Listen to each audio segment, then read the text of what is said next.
नमस्कार साथियों, स्वागत है आप सभी का एक बार फिर से अपने YouTube channel DC geography classes में।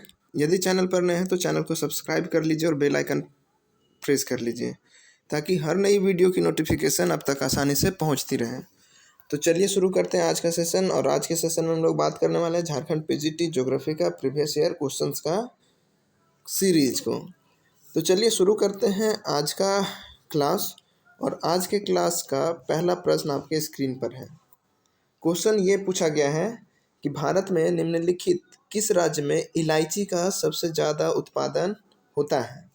यानी भारत में जो इलायची का प्रोडक्शन है वो सबसे ज़्यादा किस राज्य में होता है वो पूछा है। ऑप्शन है आंध्र प्रदेश, केरल, कर्नाटक और तमिलनाडु। तो इसका जो करेक्ट आंसर है ऑप्शन नंबर बी है, यानी केरल। भारत में सबसे ज़्यादा जो इलायची का उत्पादन होता है वो केरल में होता है। ठीक, देश में केरल छोटी इलायची का सबसे बड़ा उत्पादक राज्य है। ठीक है, यानी जो छोटी इलायची का प्रोडक्शन होता है उसमें सबसे अग्रणी है आपका केरल। इसके अलावे तमिलनाडु में भी इलायची की खेती होती है, फिर कर्नाटक और अन्य राज्य हैं। तो सबसे जो प्रमुख स्थान रखता है वो केरल है, फिर तमिलनाडु, उसके बाद कर्नाटक है। ओके, अगर हम इलायची की बात करें तो इसकी जो खेती होती है ये ऐसी भूमि में होती है जिस भूमि का जो पीएच वैल्यू होता है, पीएच मान जो होता है वो 5 से 7.5 तक होता है। ठीक है, यानी इलायची की खेती करने के लिए जो सॉइल है, मिट्टी है, उसका जो पीएच वैल्यू होना चाहिए वो 5 से 7.5 के बीच होना चाहिए।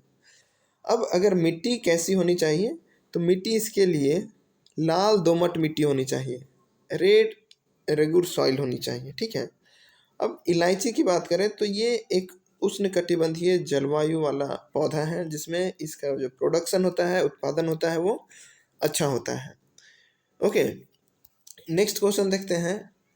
निम्नलिखित में से किस पंचवर्षीय योजना में क्षेत्र विशेष योजना की अवधारणा पहली बार शुरू की गई थी। क्वेश्चन पूछा है ऐसा जो 5 ईयर प्लान है उसका बताना है। कौन से 5 ईयर प्लान में ये जो रीजनल स्पेशल रीजनल प्लानिंग यानी क्षेत्र विशेष योजना, किसी एक क्षेत्र के ऊपर ज़्यादा फोकस करने के लिए जो क्षेत्र विशेष योजना बनाई गई थी, ये कौन से 5 ईयर प्लान में बनाई गई थी। तो इसका जो करेक्ट आंसर है ऑप्शन नंबर डी, यानी 4th 5 ईयर प्लान, चौथी पंचवर्षीय योजना में क्षेत्र विशेष योजना का जो कॉन्सेप्ट है वो लाया गया था। अब क्या होता है क्षेत्र विशेष योजना, तो उसको थोड़ा सा देख लेते हैं। उसके पहले जो हम चौथी पंचवर्षीय योजना है इसकी बात करें तो इसका जो समय था, जो काल था, वो 1969 से 1974 तक था। ठीक, अब हर 5 ईयर प्लान के पीछे कुछ ना कुछ टारगेट रखा जाता है, कुछ लक्ष्य रखा जाता है। ठीक है, तो जो 4th 5 ईयर प्लान था इसमें टारगेट रखा गया था डेवलपमेंट का 5.7%, यानी 5.7% विकास का लक्ष्य रखा गया था। ठीक, जबकि ये अचीव हुआ था 3.3%। टारगेट रखा गया था 5%। ठीक है, और जो अचीव हुआ था वो हुआ था आपका 3%, यानी जो हमारा टारगेट था उस टारगेट से बहुत कम अचीव हुआ था। ओके, अगर हम फोर्थ 5 ईयर प्लान का मेन ऑब्जेक्टिव को देखें, मुख्य उद्देश्य की, तो उसका जो मुख्य उद्देश्य था वो था स्थिरता के साथ आर्थिक विकास, यानी स्टेबिलिटी के साथ इकोनॉमिक ग्रोथ करना देश का, ये मेन ऑब्जेक्टिव था।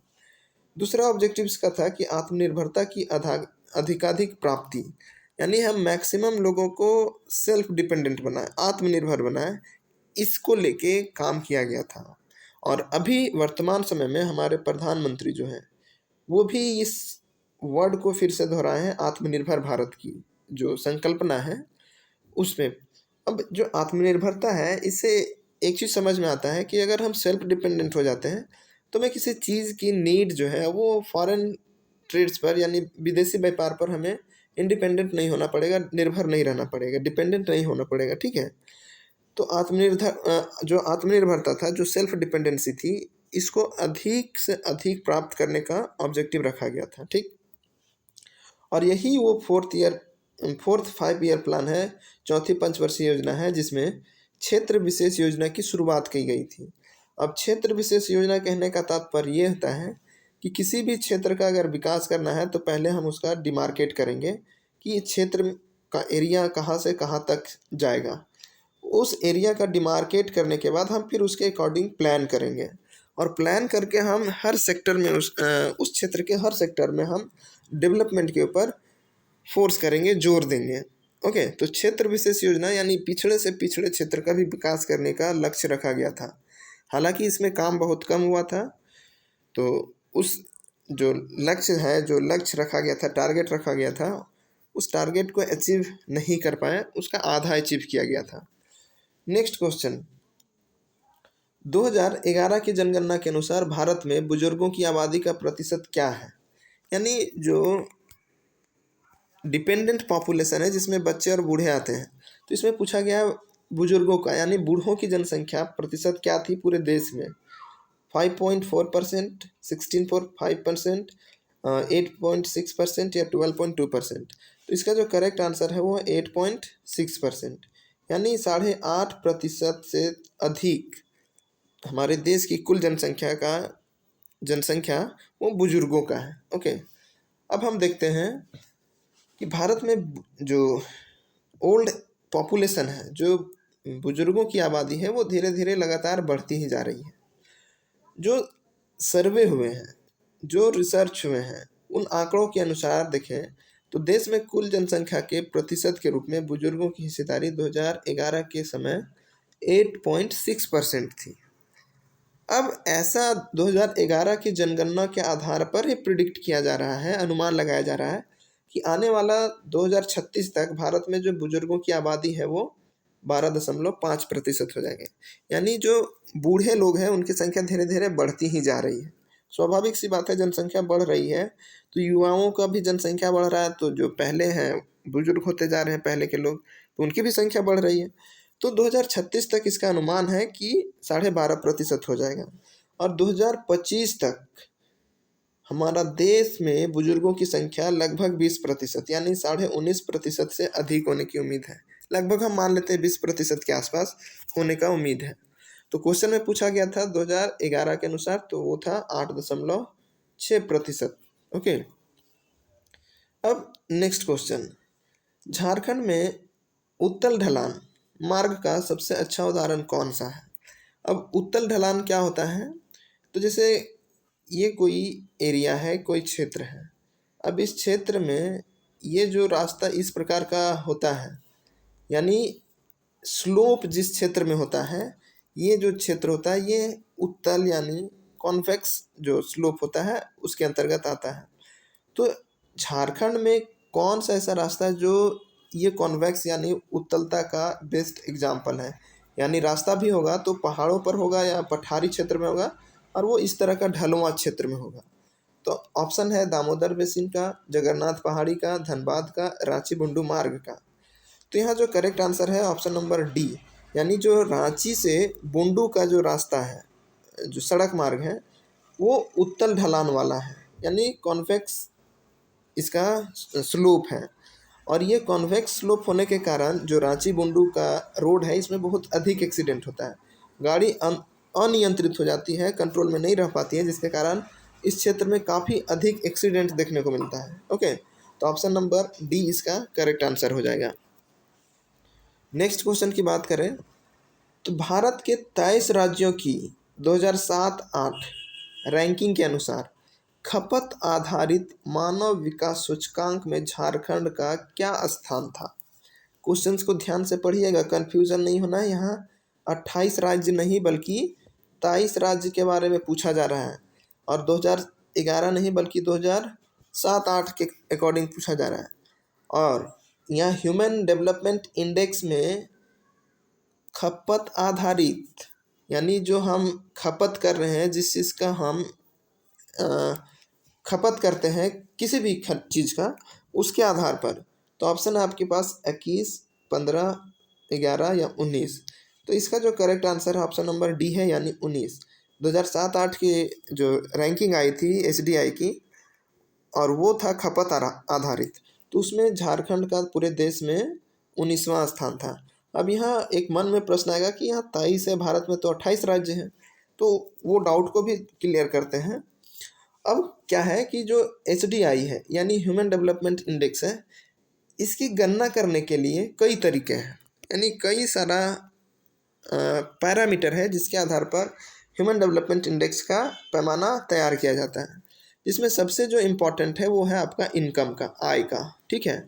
यानी इनकम जिस क्षेत्र का अधिक होगा वहाँ ह्यूमन डेवलपमेंट इंडेक्स का जो रैंकिंग है वो भी बढ़िया होता है। लेकिन यहाँ इनकम को ना मान के 2007-8 में जो यूनाइटेड नेशन डेवलपमेंट प्रोग्राम है UNDP, ठीक है, वो और भारत सरकार, UNDP और भारत सरकार एक साथ मिलके इन्होंने आय को नहीं बल्कि खपत आधारित मानव विकास सूचकांक जारी करते हैं। यानी जिस चीज़ का हमारे देश में खपत हो रहा है तो उसका खपत कितना हो रहा है, तो इसके आधार पर यानी कोई भी चीज़ एक जैसे कस्टमर है तो वो कस्टमर किसी दुकान से कौन कौन से चीज़ों को खरीद रहा है। अब जब खरीद रहा है इसका मतलब वो उसका उपभोक्ता है, जो चीज़ खरीद रहा है या तो उसके घर में उसकी खपत है तभी तो वो खरीद रहा है। तो खपत को आधार मानकर यानी जो हम कंजम्पशन कर रहे हैं, जितना हम खपत कर रहे हैं उसको आधार मानकर 2007-8 में UNDP और भारत सरकार ने एक सर्वे करवाया और इसमें ये जो इंडेक्स आया इसमें भारत के 23 राज्यों का आंकड़ा लिया गया। बाकी जो 8 राज्य थे उसके आंकड़ा उपलब्ध नहीं हो पाए, राज्य सरकारों ने उपलब्ध नहीं करवाया, जिसके कारण ये जो इंडेक्स आया वो 23 राज्यों के आधार पर था। ठीक, तो ये क्लियर हो गया। जो 5 राज्य थे 28 में से 23 दिए, 5 राज्य नहीं दिए डाटा, यानी वो उपलब्ध नहीं करवा पाए। तो 23 राज्यों के डाटा के आधार पर इन्होंने एक सर्वे किया और वो क्या था, जो कंजम्पशन था, खपत था, उसके आधार पर। तो इसमें जो पहला स्थान आया था वो केरल का था और जो सबसे निचला पायदान था वो छत्तीसगढ़ का था, यानी 23वें नंबर पर। पहला नंबर पर हमारा था केरल और 23वें नंबर पर था हमारा छत्तीसगढ़, जबकि झारखंड का स्थान इसमें 19वां था। ओके, जो खपत आधारित ह्यूमन डेवलपमेंट इंडेक्स था इसमें झारखंड का स्थान 19वां था। ओके, आई होप कि ये क्लियर हो गया होगा। नेक्स्ट क्वेश्चन, रुको और जाओ निश्चयवाद की अवधारणा किसने प्रतिपादित किया? स्टॉप एंड गो डिटर्मिनिज्म का जो कॉन्सेप्ट है ये किसने दिया? तो काफ़ी इजी क्वेश्चन था, ग्रिफिथ टेलर ने। ठीक है, अब इससे भी रिलेटेड कुछ तथ्यों को हम लोग देख लेते हैं। ये है कि ऑस्ट्रेलियाई भूगोलवेत्ता ग्रिफिथ टेलर, जो ग्रिफिथ टेलर थे ये कहाँ के थे? ऑस्ट्रेलिया के। इन्होंने नवनिश्चयवाद या नियतिवाद या नीतिवाद की अवधारणा को प्रतिपादित करने वाले पहले व्यक्ति थे। अब ये जो नवनिश्चयवाद है इसी को रुको और जाओ निश्चयवाद भी कहा जाता है। इसी नवनिश्चयवाद को ट्रैफिक जो सिस्टम है उससे तुलना किया गया है। ठीक है, अगर हम देखें संभववाद पे तो एक और कॉन्सेप्ट आता है पॉसिबिलिज्म, संभववाद। तो फ्रांसीसी एक विद्वान थे लुसियन फेब्रे, ये संभववाद का कॉन्सेप्ट देते हैं। फिर आता है निश्चयवाद, तो जो फ्रेडरिक रेटजेल है ये जर्मन के भूगोलवेत्ता थे और ये निश्चयवाद का कॉन्सेप्ट देते हैं। तो सबसे पहले कॉन्सेप्ट आता है निश्चयवाद का, फिर आता है संभववाद का और देन फिर लाता है नवनिश्चयवाद का। ठीक है, तो ये पॉइंट से क्वेश्चंस पूछा जाता है, कभी संभववाद, कभी निश्चयवाद, कभी नवनिश्चयवाद। ठीक है, नेक्स्ट क्वेश्चन है, पृथ्वी के भीतर का कोर किससे बना होता है? काफ़ी इजी क्वेश्चन है। ठोस द्रव्यमान के रूप में निकेल और लोहा। आप इसको ऐसे भी समझिए, जो एडवर्ड स्विस महोदय ने अर्थ का जो क्लासिफिकेशन किया था, सियाल, सीमा और नीफे, तो यहाँ पूछा है पृथ्वी का कोर, कोर यानी सबसे निचला, नीफे। अब नीफे का मतलब हो गया क्या? निकेल और फेरस। तो निकेल मतलब ये हो गया, फेरस जिसको हम लोग लोहा से संबंध बताते हैं। तो पृथ्वी का जो सबसे आंतरिक भाग था ये निकेल और फेरस यानी लोहा से बना हुआ है। ओके, नेक्स्ट, निम्नलिखित में से कौन सा सही युग्म है? क्यूरोसिवो धारा शीतल जल धारा है, ब्राज़ील का धारा शीतल जल धारा है, हम्बोल्ट धारा शीतल जल धारा है, कैनारी जल धारा गर्म जल धारा है। तो इसमें पूछ रहा है कौन सा सही युग्म है, तो करेक्ट आंसर है ऑप्शन नंबर सी, हम्बोल्ट। ये शीतल धारा यानी कोल्ड करंट है, बाकी सब वार्म करंट है। यानी जो क्यूरोसिवो है वो गर्म है, ब्राजीलियन भी गर्म है, कैनारी ये ठंडी है, जबकि यहाँ दिया हुआ है गर्म। ओके, तो ऑप्शन नंबर सी इसका राइट आंसर हो जाएगा। नेक्स्ट, मौन घाटी आंदोलन के बारे में निम्नलिखित कथनों में से कौन सा कथन सही है? जो साइलेंट वैली मूवमेंट था, इसके रिगार्डिंग कौन सा स्टेटमेंट करेक्ट है? तो यह आंदोलन मानव संसाधन विकास के लिए था, यह आंदोलन उत्तराखंड से शुरू किया गया था, यह दुनिया की सबसे बहुमूल्य जैविक और आनुवांशिक विरासत में से एक को बचाने के लिए आंदोलन था। इस आंदोलन में मिट्टी संरक्षण के लिए उपाय के रूप में पत्थर की दीवारों का निर्माण करना शामिल था। तो इसका जो करेक्ट आंसर है ऑप्शन नंबर सी है, यानी यह दुनिया की सबसे बहुमूल्य जैविक और आनुवांशिक विरासत में से एक को बचाने के लिए एक आंदोलन था। ओके, अब साइलेंट वैली मूवमेंट के बारे में थोड़ा सा हम लोग देख लेते हैं। तो ये एक सामाजिक आंदोलन था जिसका उद्देश्य था कि भारत के जो केरल का पलक्कड़ जिला है उसमें एक सदाबहार उष्णकटिबंधीय जंगल साइलेंट वैली के संरक्षण के उद्देश्य था। यानी जो केरल में कलपक्कड़ जिला है, सॉरी पलक्कड़ जिला है, इस जिले में जो उष्णकटिबंधीय फॉरेस्ट थे उसको संरक्षित करने का उद्देश्य था। 1973 में एक पनबिजली परियोजना द्वारा बाढ़ से बचाने के लिए साइलेंट वैली रिजर्व फॉरेस्ट में शुरू किया गया था। अब यहाँ एक पनबिजली परियोजना यानी जो हाइड्रो इलेक्ट्रिक पावर प्रोजेक्ट होता है उसकी शुरुआत की गई थी, और इस वैली में, साइलेंट वैली में ये प्रोजेक्ट लाया गया। अब चूँकि जो भी वैली होती है ये बायोडाइवर्सिटी के पॉइंट ऑफ व्यू से काफ़ी रिच होते हैं, काफ़ी हेल्दी होते हैं।